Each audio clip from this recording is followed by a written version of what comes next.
नमस्कार। स्वागत है आपका मेरे YouTube channel the doctor Mridula talks वैदिक विजडम एंड साइंस।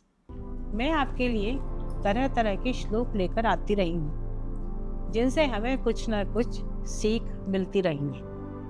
भर्तृहरि के लिखे नीति शतक के एक श्लोक में मैंने परिश्रम यानी मेहनत के महत्व को बताया था। आज भी मैं उसी नीति शतक से भर्तृहरि का एक और श्लोक लेकर आई हूँ जिसमें आलस्य को मनुष्य का सबसे बड़ा दुश्मन बताया गया। आलस्यम ही मनुष्याणाम शरीरस्थः महान रिपुः न अस्ति उद्यम समः बंधु कृत्वा यम न अवसीदति।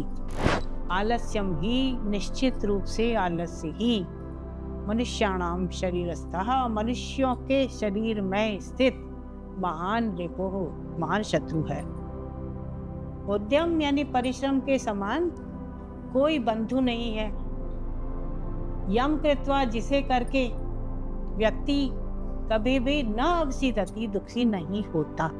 तो यदि हम आलसी होकर पड़े रहेंगे तो कोई भी काम नहीं कर पाएंगे। यह हमारा शत्रु इसीलिए है क्योंकि इसी की वजह से हमें जो करना चाहिए हम नहीं कर पाते। हम जिंदगी में बहुत कुछ करना चाहते हैं, अपने लिए बड़े बड़े लक्ष्य चुन लेते हैं।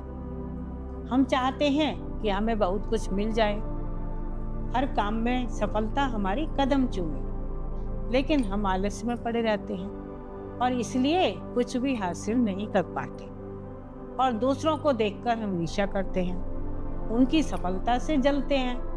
पर क्या कभी सोचा है कि वे ये सब कुछ कैसे पा लेते हैं? क्योंकि वे उद्यम यानी मेहनत करते हैं।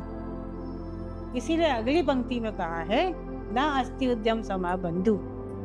उद्यम के समान परिश्रम के समान कोई बंधु नहीं है जिसे करके वो कभी भी दुखी नहीं होते। मेहनत करके कभी कोई दुखी नहीं हो सकता क्योंकि मेहनत करके हम वह सब पा लेते हैं जो हम चाहते हैं। इसीलिए मेहनत करने वाला कभी कष्ट नहीं पाता, कभी पछताता नहीं है।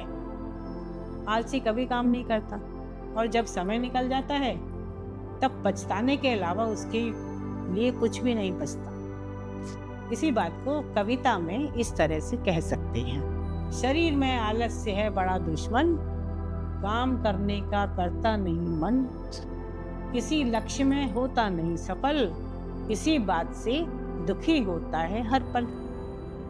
इसके विपरीत उद्यम है बंधु समान, सदा ही मेहनत करता है वह इंसान, परिश्रमी कभी भी कष्ट नहीं पाता और जीवन में कभी भी नहीं पछताता। इसलिए समय रहते ही आलस्य रूपी शत्रु को मारकर उद्यम रूपी बंधु को अपनाएं, जिससे जीवन में हर क्षेत्र में सफलता पाएं। इसी तरह के और श्लोक लेकर मैं फिर आऊंगी।